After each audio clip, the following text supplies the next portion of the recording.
Talking with the experts. Dean Soto and I discuss designing business operations and systems to take back your time and bring you freedom on episode 303. Yeah. And that's the same thing with me, because I had worked the system when I had we were doing about $2 million a year in drop shipping on Amazon. And there were so many things. I had even created a course on how to drop ship on Amazon. Oh, really? And it's funny, I gave all my new staff, when I would hire them, I'd give them the course and just say, hey, here's how we do it. Just follow the videos. And they would get overwhelmed. They would leave. They would make all these mistakes and everything like that. But I didn't want writing them down takes so long. And I remember, though, when I learned to do it, I had one process for how to do our podcasts, and because I didn't like doing the editing, I didn't want to go out and outreach to people to get on my podcast and everything like that. So oh my God, that's my favorite part. I know, that's so funny. I'm totally. I might not seem like it, but I'm totally an introvert. Welcome to Talking with the Experts. This is where we discuss great ideas to take your business to the next level. How do we know these ideas work? Well, it's because we're talking with business owners who are using these ideas. Business owners who have years of experience and expertise. All things business by business owners for business owners. And now, here is your host, Rose Davidson. Hello and welcome to Talking with the Experts. I'm your host, Rose Davidson from rosedavidson.com. Talking with the Experts is about all things business by business owners for business owners. You can find it on all good podcasting streaming platforms and on YouTube. Our guest, Dean Soto, is going to discuss with us when to initiate outsourcing and who to hire. Now, his purpose in life is to help busy business owners unshackle themselves from their business and live the life they dreamt of when they started, and to create a business that works for them while they sleep. Now, we all want that, I'm very sure, and knowing when to outsource and who to hire is so important. Welcome, Dean, and thank you so much for joining me today. Oh, thank you, Rose. This is awesome. So glad to be here. Good. Now, tell me, how did you get into doing what you're doing at the moment? That's actually a long story, but I'll shorten it just with the outsourcing part. So I live in at the time I lived in Buena Park, California. I still live in California, which is one of the most expensive places to live in the world. And for me, my wife and I, so she wanted to be a stay-at-home mom. That meant that I needed to not only have my full-time job, I needed to start making money on the side. And in California, to hire somebody locally, it was extremely difficult. It's a lot of money, a lot of regulation, all of those different things. And it was just something that I was completely afraid to do. This was back in 2007, and I had read Tim Ferriss's 4-Hour Workweek book, which is pretty much everyone knows that book. And I hired my first overseas virtual assistant. I was still working full time at Boeing Aerospace at the time. And I didn't even know what I was going to use them for at the time. I was just like, I need to start outsourcing and figure this stuff out, and so I could start my side business. And it was a lady named Tazeen from India. And it was quite an experience. I had her for about maybe a month, and then I didn't have any work for her because I didn't know how to delegate it. I didn't know how to lead or anything like that. But I knew there was something there. So long story short, I started a side business. It went from IT to building WordPress websites to drop shipping on Amazon, and literally almost a decade later into what it is now, which is along the way, I outsourced every single time to overseas, because it was just, I learned a little bit how to lead, how to delegate, and little by little it was just amazing to where right now I essentially own a staffing agency that we help business owners be able to outsource without having to go through all that pain. So Yeah. I hear what you're saying. I outsourced recently to someone in Australia. It was on cryptocurrency, so I was lucky there, but it's so expensive to hire people within, mm, even in Australia.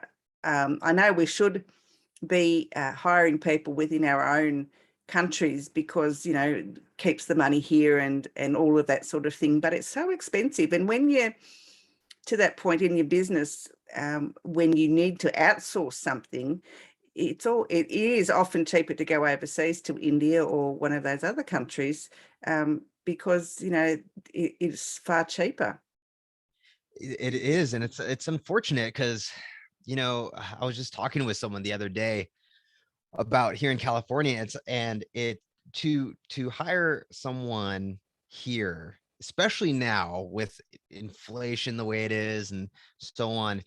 You're somebody in Philippines or India or Pakistan or in South America is almost a third of the cost, plus no regulation. No, you hire someone here in the States and immediately you have payroll taxes, you have workman's comp taxes, you have all these different things that it's just, I'm the same way where I'm super patriotic. Obviously, I love my country. I love where I live. I was in the military, but for somebody who has to support a family, especially when they're starting a side business or trying to get into business, it's almost virtually impossible unless you have virtual venture capital or something like that, or you're Absolutely. Yeah, I totally agree.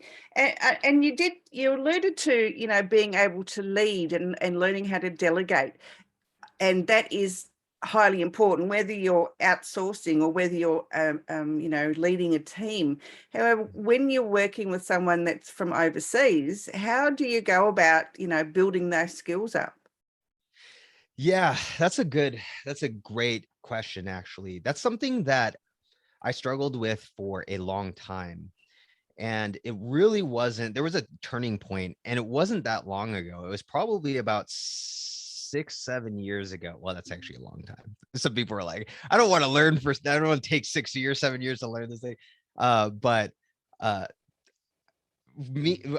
had read a book. So I had learned leadership skills at Boeing. I learned how to delegate and all that other stuff. But still, no matter what, when you're trying to train someone and you're trying to teach them everything that you have in your head, once that person leaves, you're right back at square one. And for me, it wasn't until I read one particular book, and this book absolutely changed the way that I thought about delegating and leading. And it's a book called Work the System by Sam Carpenter. And I got the free version. I think if you share his little free version with like on Twitter or whatever, you end up getting the audio. And I remember I used to walk from my house to a coffee shop that was about 2 miles away. It was my way of getting exercise, but also going and working. And I listened to it every day, just back and forth. And the whole idea is that when you're leading people, that the thing that separates the big boys who are able to scale and the small business owner who still struggles with leading people and delegating is documented processes. And it sounds so boring, but if you were to come into my business and I said, hey, I welcome, I'm going to have you start today. If I just said, okay, go ahead and just do our social media campaigns, you can figure it out. You're going to be like, I don't even know where to start. But if I handed you a thing saying, hey, here's the process for we're doing all of our Twitter things, where to find our spreadsheets and everything like that. And it was step by step, where you literally, with pictures and everything like that, you literally could not mess up. You could sit there, flip the page and go, oh, okay, all right, next. Okay, that's where that's at. And from there, you're able to lead by literally almost like with checklists. And that was the thing that changed. Retention went down, turnover went down. So I was able to retain my employees. They wouldn't get burned out. They would understand what I'm saying. Go do checklist 3.04 or whatever. And they go look at it and do it, and boom, it's done. And so I would say that creating systems, documenting processes is probably the single most thing that changed the leadership game for me. I totally agree. When I used to work, outside of what I do now, worked in corporate. I always loved procedure manuals or standard operating procedures, so that I could just go and say, well, so I didn't have to go and ask a question. That was just all set out for me, and I loved that. Yeah. And when I had my own business years and years ago in a retail food outlet, I used to write them for the staff. It was about 4-inch thick manual. So that when I wasn't there, things would be followed to the letter. And unfortunately it wasn't, but because they never took the time to read it. But Yep. and that's always a problem too, whether they take the time to actually read the document is another thing, so you need to make sure that they actually do it. Yep. But I don't have a procedure. It's all in my head, and for me to try and write it down, I think, oh my God, how am I going to do all that? How am I going to put all the steps in there? And I think a lot of business owners are in the same boat, where they don't want to, they just find it overwhelming to be able to write what's in their head down on a bit of paper. Yeah. And that's the same thing with me, because so I had worked the system when I had we were doing about $2 million a year in drop shipping on Amazon. And there were so many things. I had even created a course on how to drop ship on Amazon. Oh, really? And so and it's funny, I gave all my new staff, when I would hire them, I'd give them the course and just say, hey, here's how we do it. Just follow the videos. And they would get overwhelmed. They would leave. They would make all these mistakes and everything like that. But I didn't want writing them down takes so long.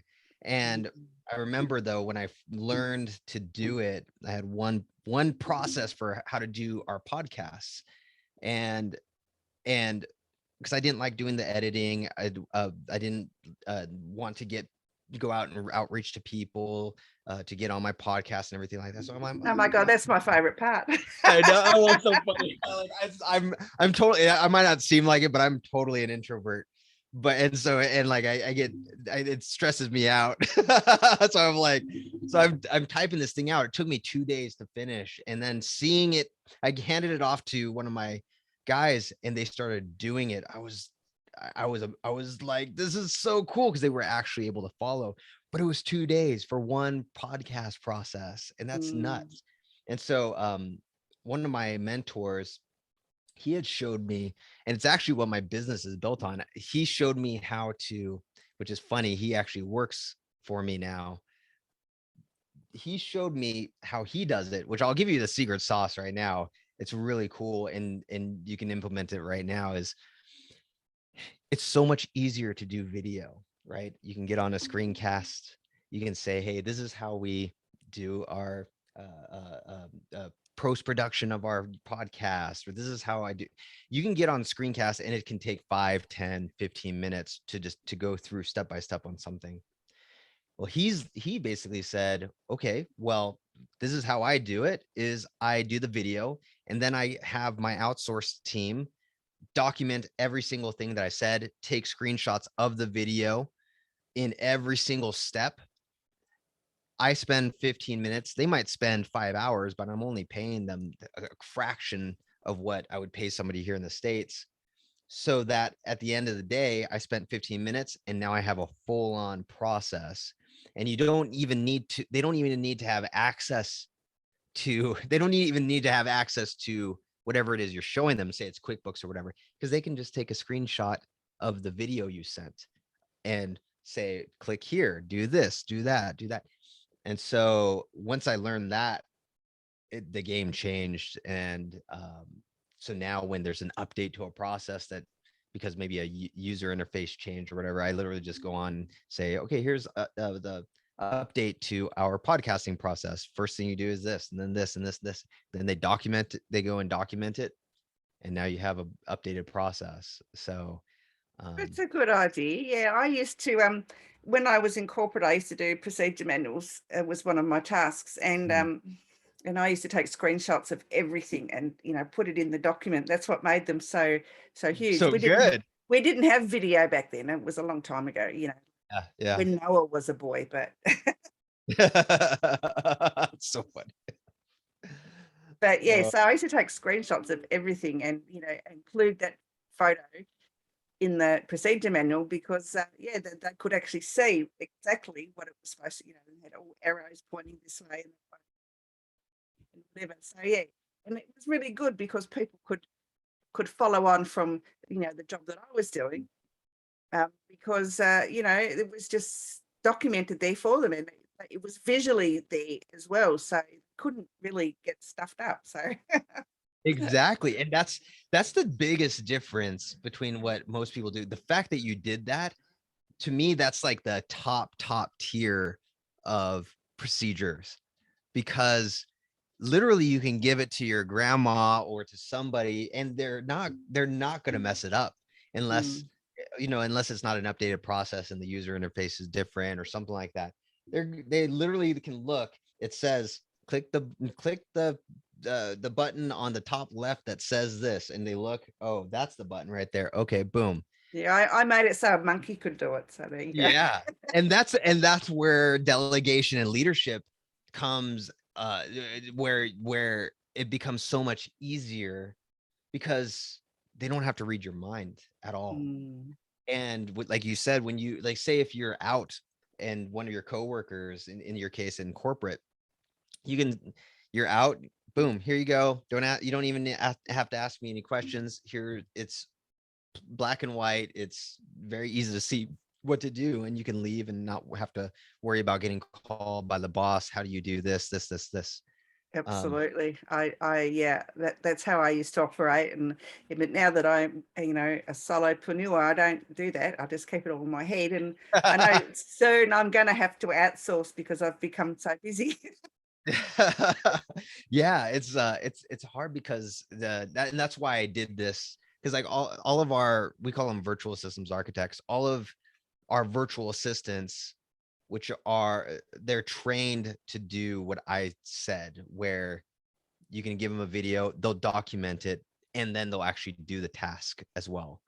All of this came about for that exact same reason. I wanted to have those pictures, but man, the time it takes to do it is nuts. And so you don't do it. You have better things to do. You need to make money. You need to reach out to clients and all this other stuff.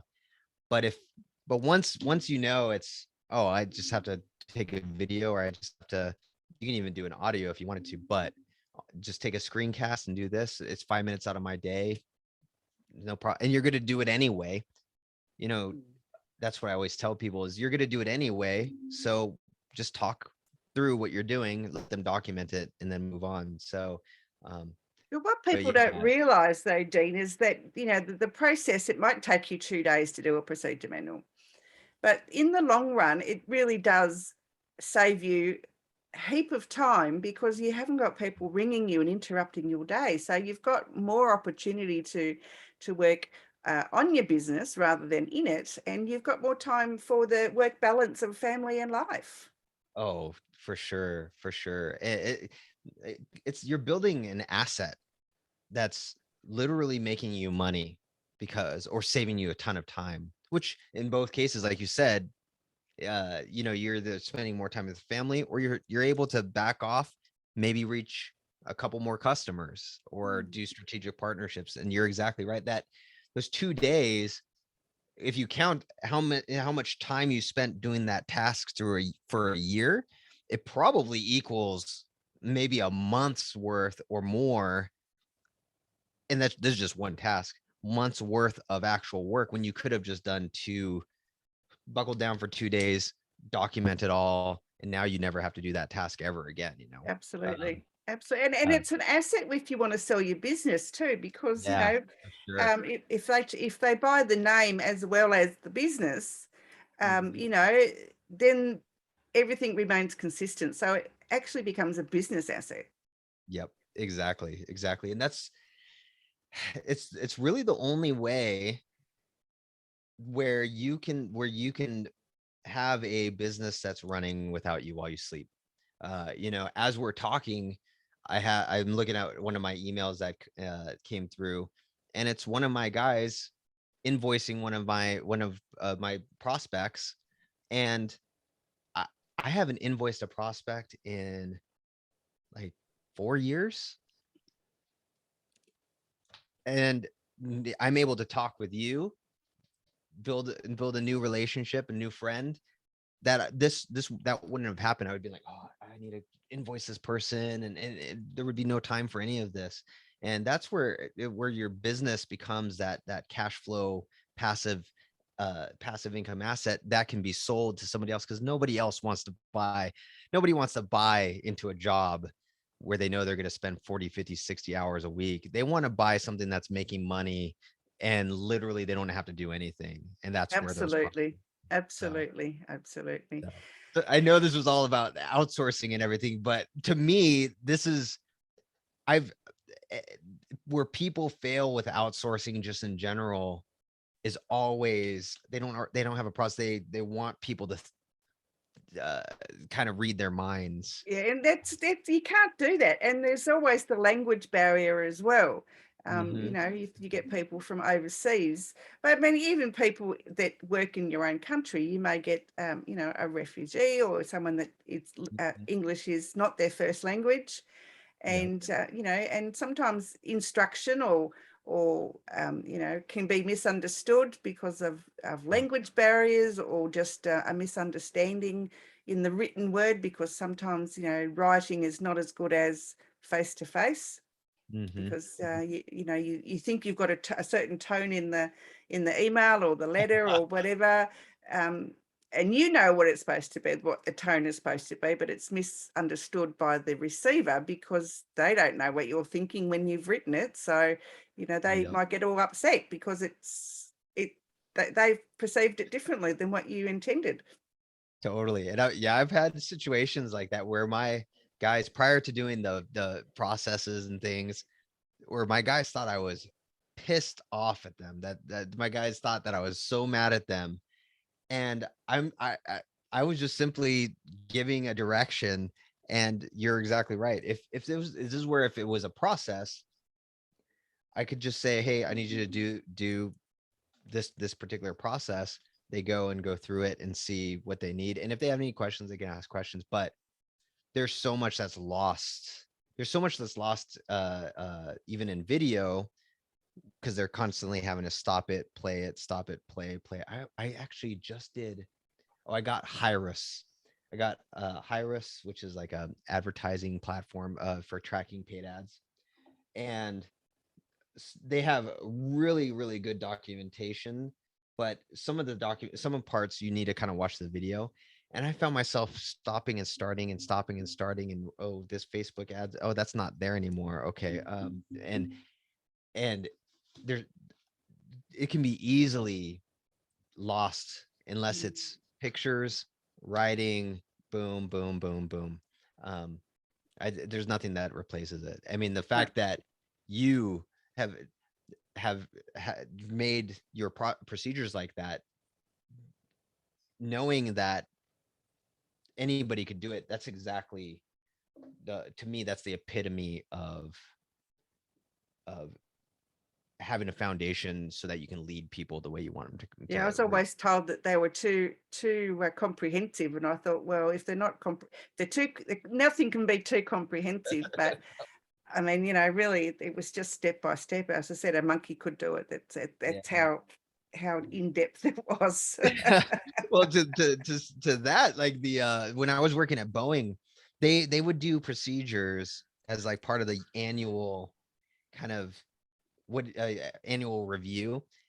But they didn't really care about it. They just wanted to check the box and say that you did them. Nobody read them. They were so vague that there was nothing, nobody was going to do. And what happened? The constant fire being put out and stuff like that. If they were actually comprehensive, there would I would have not had to come in on weekends many times.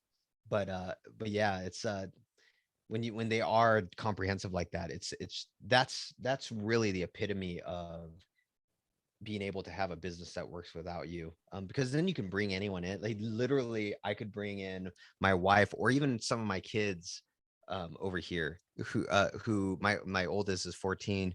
I can say, hey, I need you to create some merch by Amazon shirts for me, dude. And she can look at the process, create merch by Amazon shirts without ever knowing a single thing about it. Hmm. That's if there's an emergency, here's how to reach our insurance company. Here's how to do this. And it's you're never left holding the bag, so to speak, I guess. I guess, Dean, the most important question, I mean, we've talked about the outsourcing process, but who do you hire? How do you find the best people? You go through my business. I was just joking. It's funny. So I actually one of my earlier hires I hired from an agency. Whenever you hire from an agency, generally it's going to be more expensive. There's overhead costs. It's just the reality of things. You get to have people hired. In our case, they're specialized in the systems and process documentation side of things. Generally, you're going to pay more no matter where you go. If you're on a bootstrap budget, there are places online where I started, like onlinejobs.ph. You have to pay. They used to have a free version of it. I think they still do, but you can get people from the Philippines relatively cheap. I mean, a couple of dollars US per hour. Of course, you're going to have to hire them. You're going to have your own hiring process. You're going to have to, there are a lot of people on there who they look good on paper. They even have friends who will, if you're doing like a Skype or a chat interview, they'll have friends that are actually typing for you or for them. All those different things. They do whatever they can to get a job, knowing that Americans, Australians, New Zealanders, Canadian, very friendly people. Most of us will once work starts and they're not very good, we'll still pay them for those hours that they worked, and they live off that. They literally will go throughout the year. But going from the most inexpensive to the more comprehensive is onlinejobs.ph. There's Hubstaff Talent, HUBSTAFF Talent. It's totally free. Sorry, that's my Slack guys. Those are my guys texting me. I can't turn off my computer noise thing. So Hubstaff Talent, it's actually really good, totally free, and you can get people there. They're cheaper than Upwork, which is where most people go. What about Fiverr or one of those ones? Fiverr is good, but it's for short-term things. So the way I use Fiverr, and this works really well when you have processes and systems, is I'll have one of my guys who I have like on a part-time or full-time basis. I'll actually have a process for hiring people on Fiverr. So for example, with my merch by Amazon stuff, I have a process to create these t-shirts on Amazon, these based off of words and phrases, and where the process says, go to Fiverr. These are our, you can test out these vendors on Fiverr. If they pass, here are our approved vendor lists, because they passed all of our, like what looks good and everything like that. And go and do 100 t-shirts. Fiverr is really good for short-term stuff. You're going to end up paying more than, say, Hubstaff Talent. Hubstaff Talent's great because you can reach out to them directly and get them on. There's no like intermediary like Upwork is, and Upwork has. But Fiverr's great. If you have like project managers, so you create little project managers, and I use that all the time for in that way. Upwork is the kind of the big beast when it comes to directory, but you will pay more with them. And just in this, and even when you're hiring them direct, you'll pay more, but you get access to a whole directory. And then of course you have agencies like mine, Sulum.com. You have my Outdesk. Oh, I like that little plug just in there. Yeah, that's how I roll. I have to be humble. Like prosulum.com. Sorry. And then but yeah, there's my Outdesk, which is probably the one of the bigger agencies. I always give my competition too, because like it is I just want people to do this stuff, Yeah, because it's really there's so important much that they learn the process to outsource, because there will be a time in the business that you will have to do that. And Yeah. to me, I don't care what they say, they can do everything. They cannot do everything and grow their business at the same time. No, 100%. You don't see Elon Musk or Jeff Bezos or anybody just saying, "Oh, I can do all this on my own." They have hundreds of thousands of people working for them, and there's a reason for that. There's literally no way to go to the next level until you let go, and it's that one person. And you're gonna suck at it in the beginning. Everyone sucks at it. It's hard. You have to go through the hiring process and figure that out. You're going to hire an agency and it's not going to work out. There are people who work with us who are not a good fit, but you have to just do it. The opportunity, I failed over and over and over again outsourcing, but the opportunities, I would I would say 6 or 7 people that I hired, one back in the day, one would be good. And that one, I still remember my very first like best person. Her name was Ida from the Philippines. I was doing affiliate marketing sites, like affiliate sites, those niche keyword ones. She was a beast. She was so good. I was paying her, I think, like $350 an hour or something like that at the time, and she was creating content without me having to say anything. She was doing keyword research based off the trainings that I had. She made me thousands of dollars. And had I quit, I would not have met her. I would not then had a successful affiliate marketing business, which then I would not be where I am now, going from the next thing to the next thing. It's going to suck hiring locally, like hiring a virtual assistant where you're at is just as hard. Hiring a W-2 employee where we're at, an actual in-house employee, it's hard. It's always going to be hard, but you have to do it, Absolutely. Dean, where can people find you if they'd like to work with you? Yes, and you can plug your website again. I don't mind. Yeah, so it's the worst branding ever. I thought about it in 2009. It was a Latin word or phrase that meant for everyone. Worst branding ever. It's www.prosulum.com, prosulum.com. And there's a cool little documentary video on there and stuff. But yeah, I know it's my dream is that every business owner is able to spend the majority of their time with their family, doing things that they love, and actually creating a passive income business from their business that can work while they sleep. And it's possible. It's possible. You just got to start outsource. Go to onlinejobs.ph, someplace, just start and get your feet wet.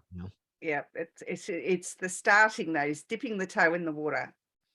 Totally. And it's frustrating too when you spend all that time and the person didn't work out, but there's no reward without any risk. That's absolutely right. Dean, it's been a pleasure. Have you got any final words that you'd like to share with us today? For me, I always tell everyone that I talk to, I always just say the speed of decision, like that is everybody that I hang out with. I get to rub elbows with some of the biggest people in the world, business wise, and every single one of them, they just make decisions quickly. And the faster you can try something, see if it works, the faster you're going to be able to know whether or not that's the right direction and so on. So speed of execution, just go as fast as you can. Go start onlinejobs.ph, work your way up, start outsourcing, do all those things as fast as possible. You'll learn from your mistakes, and eventually you're going to be like, holy moly, how did I go from, not having one overseas person, now I have hundreds of overseas people. And so it's possible. Good advice. Dean, it's been a pleasure. Thank you so much for joining me, and I look forward to chatting with you again. Yeah, thank you, Rose. I appreciate it. You've been listening to Talking with the Experts, hosted by Rose Davidson. Make sure you have a look at our back catalogue over at talkingwiththeexperts.com, and be sure to subscribe to our podcast so you don't miss out on any episode. We look forward to your company next time.